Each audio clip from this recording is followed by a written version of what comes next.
प्रिय विद्यार्थियों, आप सभी को मेरा नमस्कार। आज का हमारा टॉपिक है वो है HSAB थ्योरी। तो देखिए, सबसे पहले हम ये जानते हैं कि HSAB थ्योरी की फुल फॉर्म क्या है, यानी इसका पूरा नाम क्या है। देखो, H का अर्थ होता है हार्ड, S का मतलब सॉफ्ट, A का मतलब एसिड और B का मतलब बेस, यानी hard and soft acid base theory. तो देखो, HSAB थ्योरी की फुल फॉर्म हो जाती है hard and soft, hard and soft acid base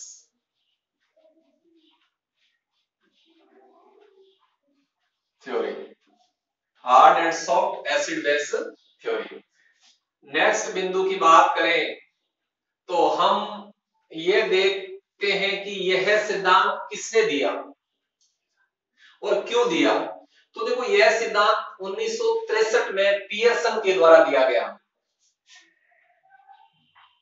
यह सिद्धांत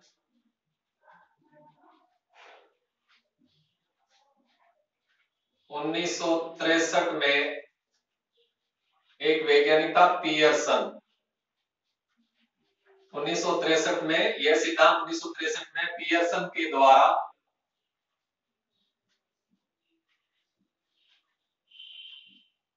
दिया गया।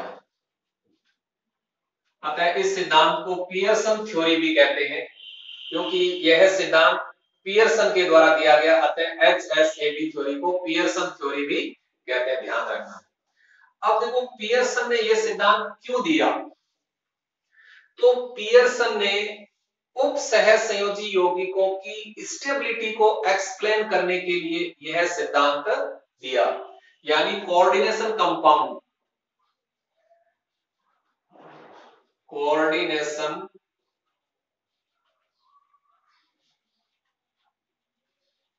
कंपाउंड्स, यानी उप सहसंयोजी यौगिकों की स्टेबिलिटी, उप सहसंयोजी यौगिकों की स्टेबिलिटी को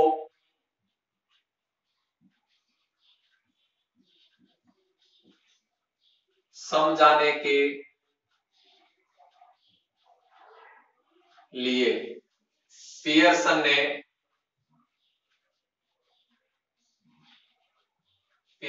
ने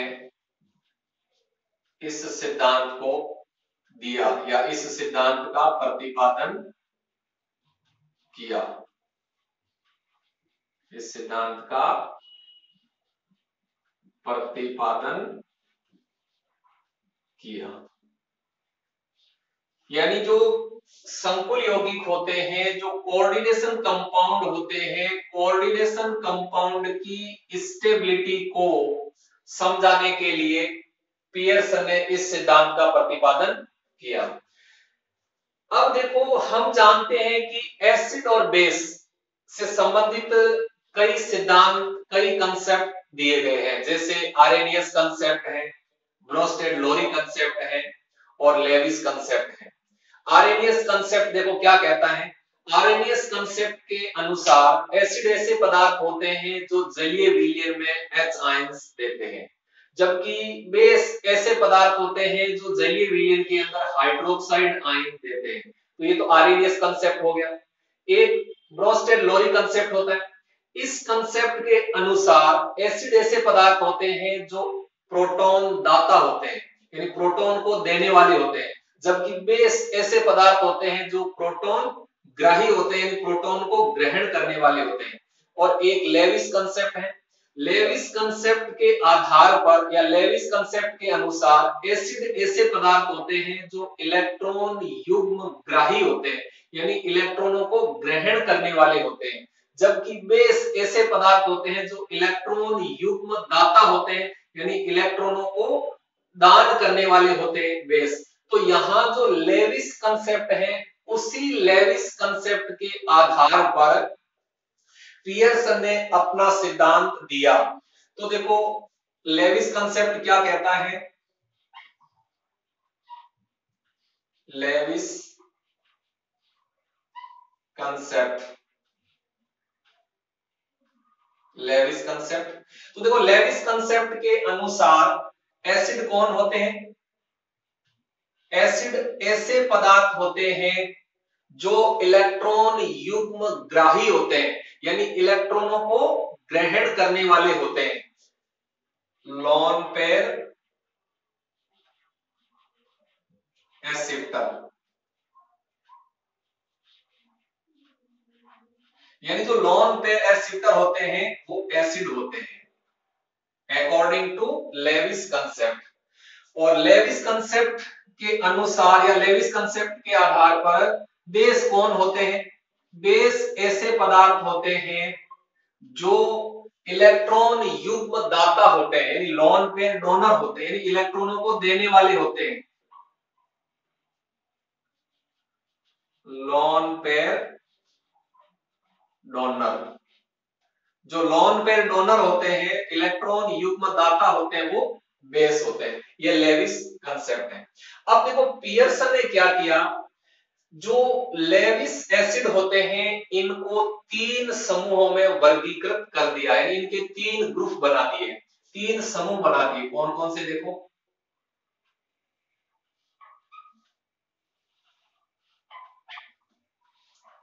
यानी hard acid, hard acid, soft acid, और कुछ एसिड ऐसे होते हैं जो हार्ड एसिड और सॉफ्ट एसिड दोनों की तरह व्यवहार करते हैं, उनको कह दिया बॉर्डर लाइन एसिड,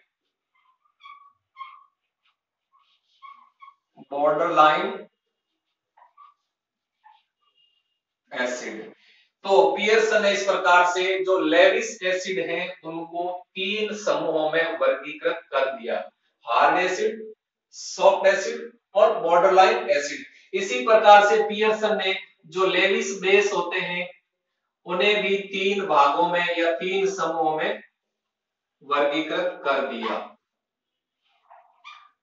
अब वो 3 समूह कौन कौन से बनाए? हार्ड बेस, सॉफ्ट बेस और कुछ बेस ऐसे होते हैं जो हार्ड बेस और सॉफ्ट बेस दोनों की तरह व्यवहार करते हैं, उनको कह दिया बॉर्डर लाइन बेस।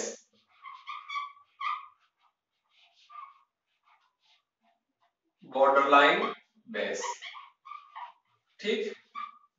अब हम आगे hard acid, soft acid, hard base और सॉफ्ट बेस, इनकी विशेषता और इनके एग्जाम्पल देखते हैं। तो देखो आगे,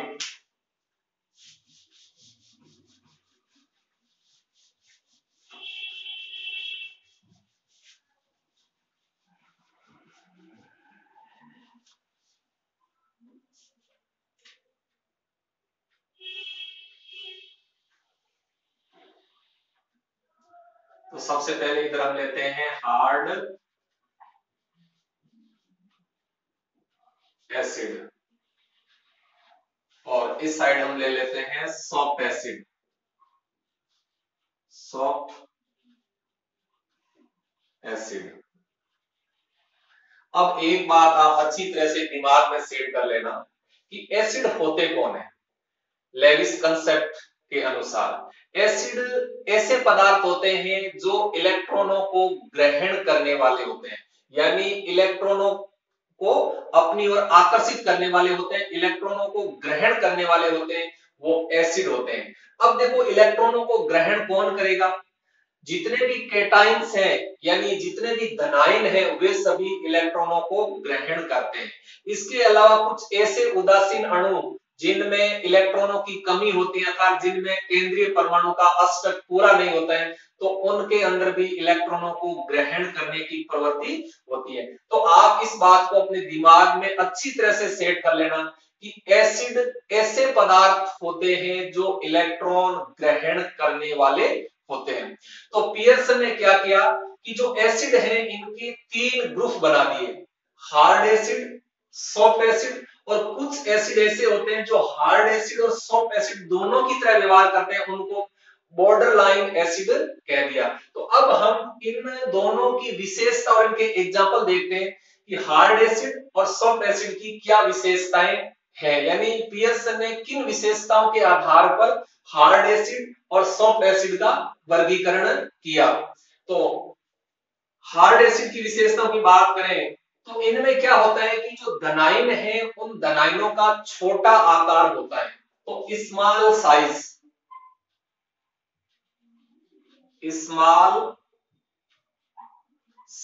ऑफ कैटाइंस, यानी जो छोटे आकार के धनाइन होते हैं अर्थात जिन धनाइनों का आकार छोटा होता है, साइज छोटी होती है, वो हार्ड एसिड होते हैं। नेक्स्ट विशेषता हम देखें तो अब देखो धनाइन का आकार छोटा कब होगा, जब धनाइन के ऊपर धन आवेश की मात्रा क्या होगी, अधिक होगी। तो high oxidation state, high oxidation state, high oxidation state of cations, यानी उच्च ऑक्सीकरण अवस्था वाले जो धनाइन होते हैं वे हार्ड एसिड की श्रेणी में आते हैं। यानी उच्च ऑक्सीकरण अवस्था वाले केटाइन को पियर्सन ने हार्ड एसिड की श्रेणी में रखा।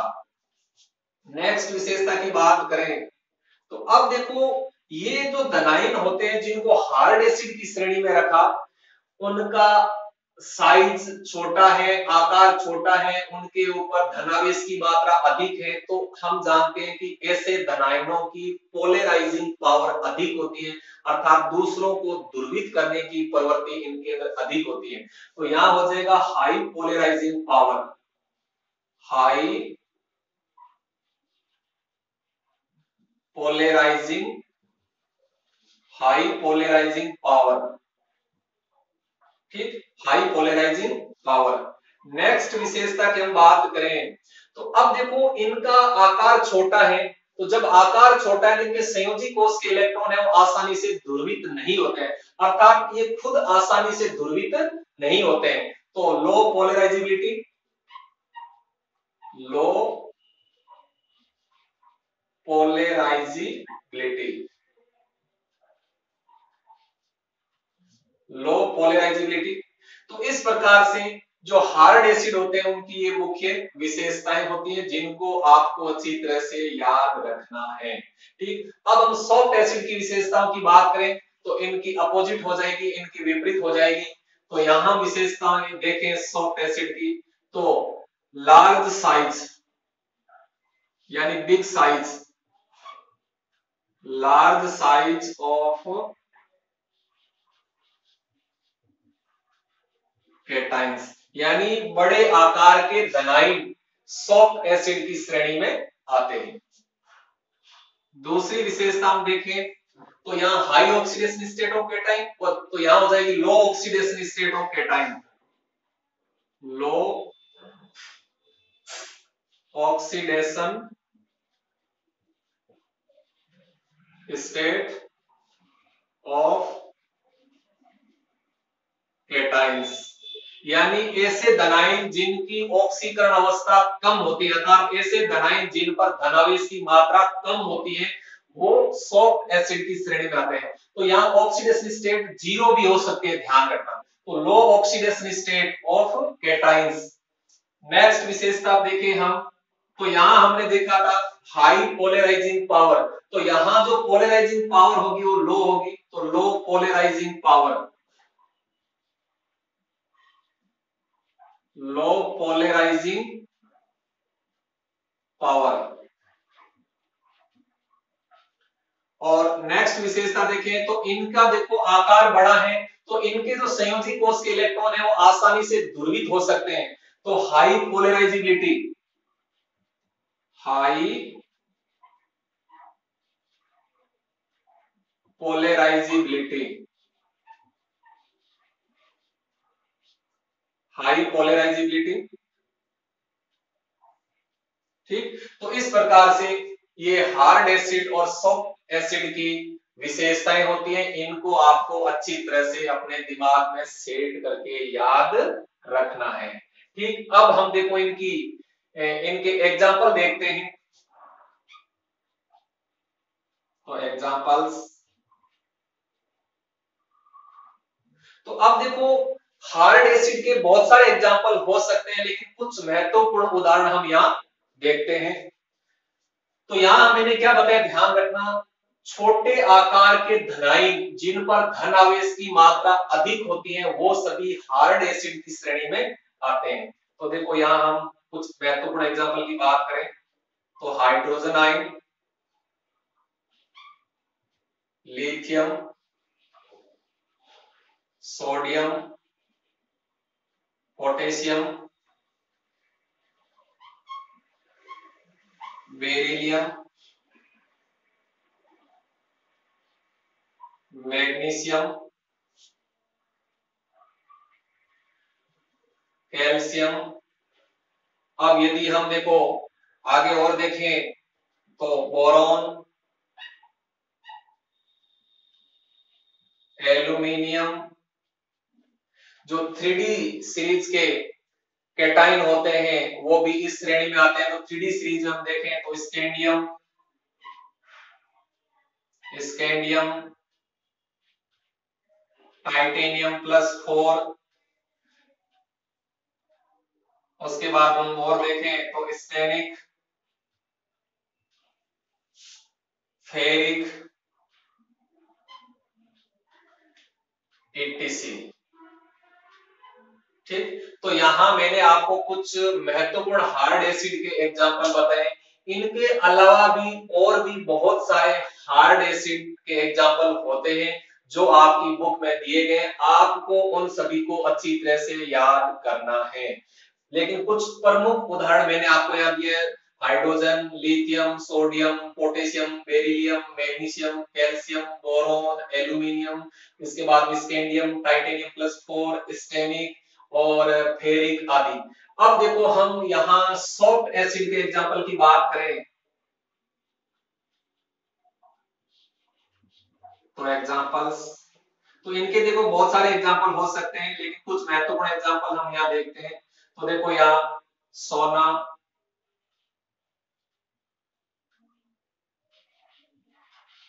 चांदी, cuprous, platinum +2, platinum +4, titanium +1, caesium, palladium, mercurous,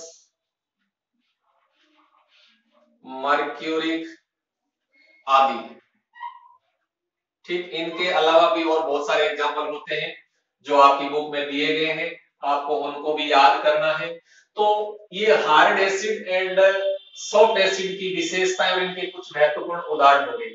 अब देखो कुछ एसिड ऐसे होते हैं जो हार्ड एसिड और सॉफ्ट एसिड दोनों की तरह व्यवहार करते हैं, उनको बॉर्डर लाइन एसिड कहा जाता है। तो देखो इनके एग्जांपल क्या क्या हो सकते हैं।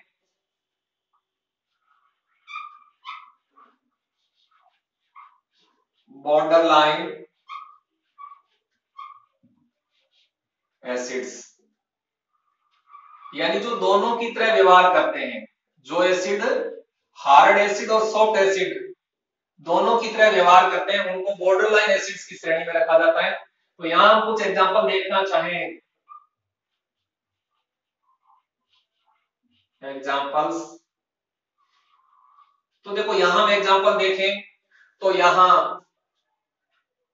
निकल, निकल आयन, जिंक आयन, इसके बाद में हम और देखें तो फेरस आयन। तो ध्यान रखना फेरिक आयन तो यहां आ गया है और फेरस आयन यहां आएगा। और अपन देखें यहां क्यूप्रिक आयन, क्यूप्रिक आयन, तो cobalt ion, cobalt ion Cu+2। तो यहाँ देखो कोबाल्ट आयन CO+3 यहाँ आ जाएगा, तो यहाँ एक और नोट कर लो कोबाल्ट आयन यानी CO+3, ठीक। तो CO+3 तो यहाँ आ जाएगा, CO+2 यहाँ आ जाएगा, ETC,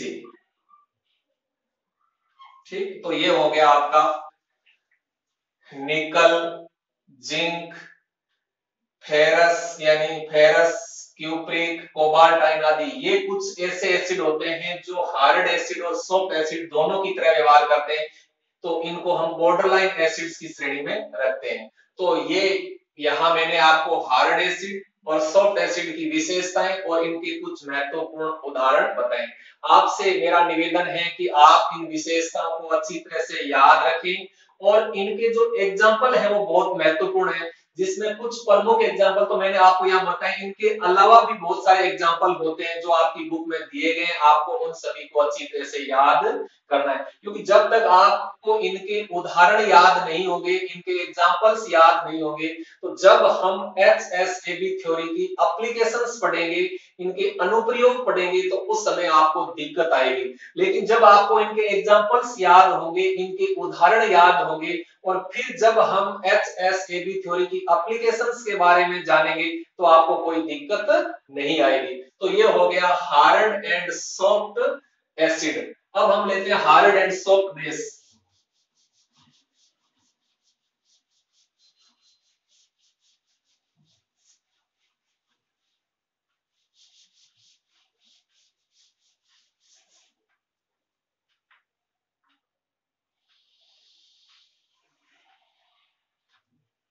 तो यहां ले लेते हैं हार्ड बेस और इधर ले लेते हैं सॉफ्ट बेस। अब एक बात अच्छी तरह से अपने दिमाग में सेट कर लेना कि बेस कौन होते हैं। बेस ऐसे पदार्थ होते हैं जो इलेक्ट्रॉन युग्म दाता होते हैं, यानी जो इलेक्ट्रॉन डोनर होते हैं, इलेक्ट्रॉनों को देने वाले होते हैं, वो होते हैं बेस। तो अब देखो जो बेस होते हैं इनके अंदर इलेक्ट्रॉन युग्म दाता परमाणु होता है, तो सारी विशेषता इलेक्ट्रॉन युग्म दाता परमाणु पर ही केंद्रित होती हैं। तो ध्यान से समझना इनकी विशेषताओं को। तो हार्ड एसिड की विशेषता देखें तो क्या होता है कि इनके अंदर जो इलेक्ट्रॉन युग्म दाता परमाणु है उसकी इलेक्ट्रॉन नेगेटिविटी अधिक होती है। इनमें इलेक्ट्रॉन युग्म दाता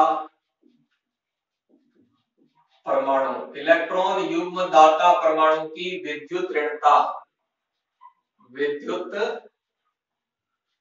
ऋणता यानी इलेक्ट्रोनेगेटिविटी अधिक होती है।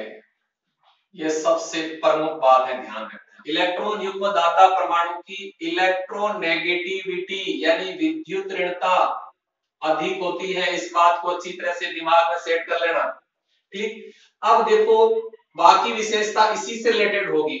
तो इनमें क्या होगा, जो इलेक्ट्रॉन युग्म दाता परमाणु, इलेक्ट्रॉन युग्म दाता परमाणु है वो आसानी से ऑक्सीकृत नहीं होता है, आसानी से ऑक्सीकृत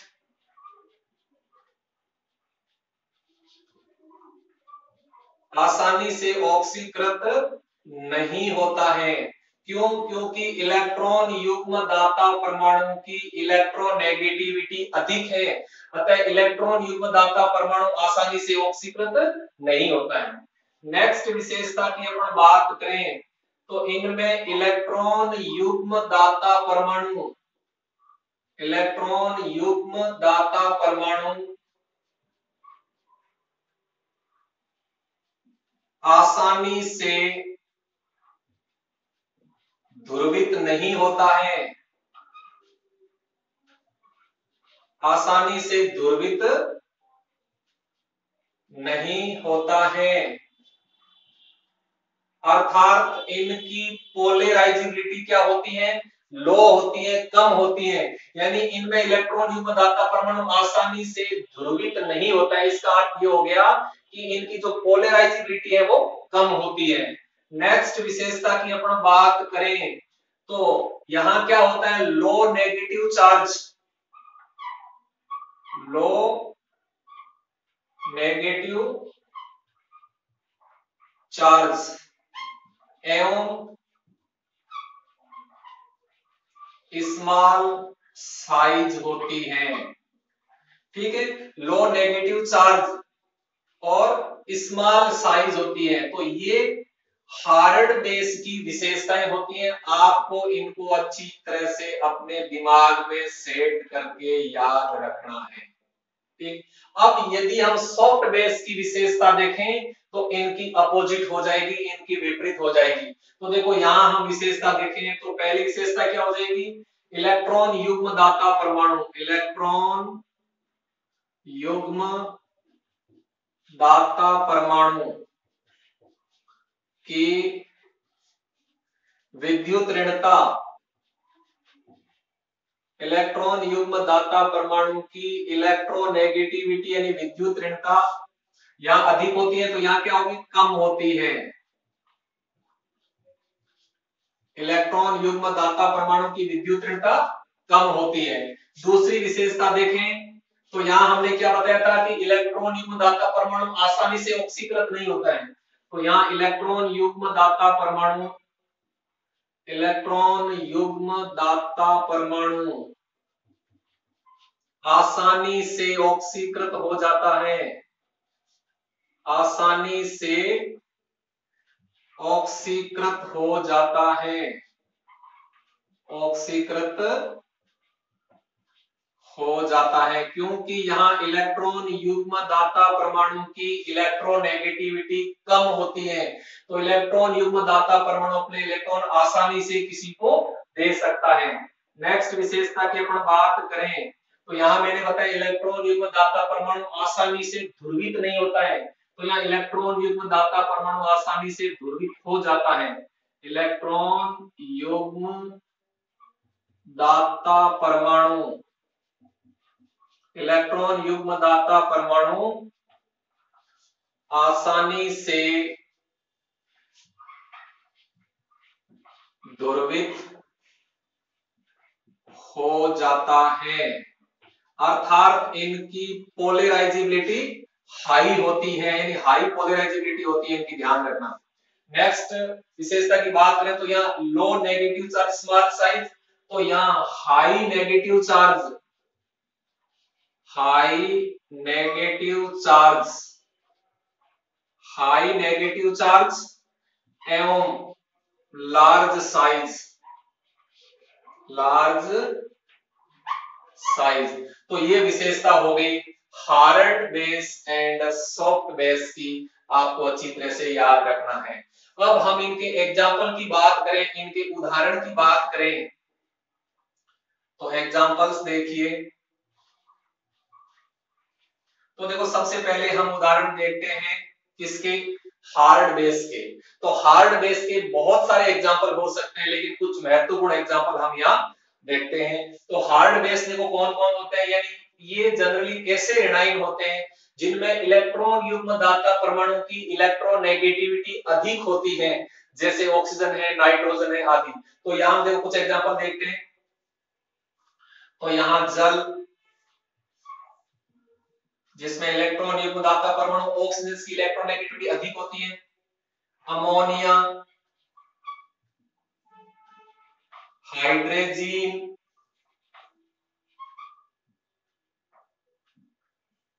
प्राइमरी एमीन। उसके बाद और अपन देखें ऋणायन देखें तो फ्लोराइड, क्लोराइड,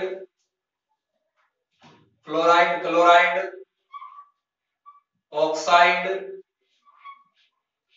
हाइड्रोक्साइड, कार्बोनेट,